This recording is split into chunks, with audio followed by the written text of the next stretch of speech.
मात्रै होइन, यसले आर्थिक पारदर्शिता र सुशासनको क्षेत्रमा अत्यन्तै राम्रो सौहार्दपूर्ण वातावरण सिर्जना गर्ने र जनता र जनप्रतिनिधिको बिचमा विश्वासको वातावरण सिर्जना गर्ने काम पनि गरेको हुनाले अत्यन्तै महत्त्वपूर्ण कडीको रूपमा मैले यसलाई ठानेको छु। सार्वजनिक सुनवाई त्यो एउटा अस्त्र हो जसले एकअर्काका बिचमा रहेका अविश्वासको वातावरणलाई चिर्ने, अपारदर्शी कुराहरूलाई पारदर्शी गराउने, जनतासँग प्रत्यक्ष रूपले सरकार बस छलफल गर्ने एउटा माध्यम पनि भएको हुनाले सार्वजनिक सुनवाई अत्यन्तै महत्त्वपूर्ण छ। र त्यसैले नेपालको संविधानले स्थानीय शासकीय नियमावलीहरूले सार्वजनिक सुनवाई अनिवार्य गरेको छ। त्यसैको निरन्तर स्वरूप मलाई सम्झना छ, यो मेरो दोस्रो कार्यकाल हो।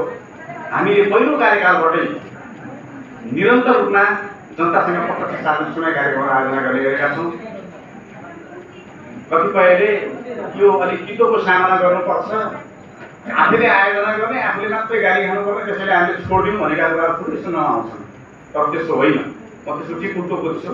यसले चाहिँ हामीहरूको बिचमा आत्मीयता बढाउँछ, यसले पारदर्शिता ल्याउँछ र यसले हामीले गरेको कामप्रतिको विश्वास जगाउँछ, यसले हामीले गरेको काममा सहजता ल्याउँछ र जनताको प्रत्यक्ष हामीलाई सहयोग हुन्छ। धन सिधो सहित र सहज तरिकाले हामीले कार्य सम्पादन गर्न सक्छौँ भन्ने कुराको मेरो विश्वास छ।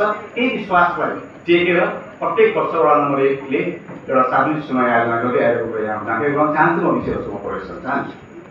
लामो यसमा भएको विवरणलाई पढिन। विशेष गरी सर्वप्रथम म मेरा वडावासी मृतक परिवारहरूको संवेदना र वडावासी जसको मृत्यु भइसकेको छ, प्रयोग जानुभएको छ, उहाँप्रति हार्दिक श्रद्धाञ्जली पनि व्यक्त गर्न चाहन्छु। सार्वजनिक सेवाहरूलाई डिजिटल सेवा मार्फत सेवा प्रदान गर्दै आइरहेका छौँ र हामीले अहिले हाम्रो गरेका छौँ।